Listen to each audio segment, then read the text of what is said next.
ও মদিনার মাটি রে সকল সুখ বুঝি তোর কপালে।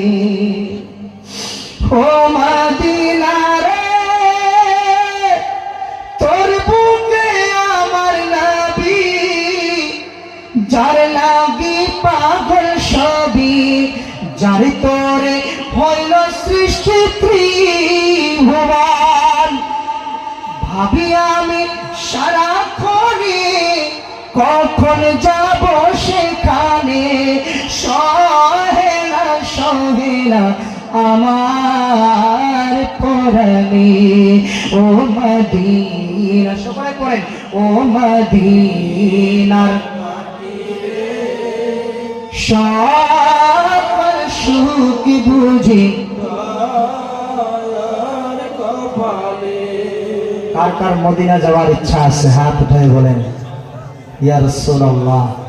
আল্লাহ পাকের দরবারে দোয়া রাখবো, আল্লাহ যেন এই পবিত্র জালসা মুবারকের ওসিলায় যেন আমাদের সকলকে নবীর রওজার জিয়ারত করায়। সকলের বিনম্র আমিন।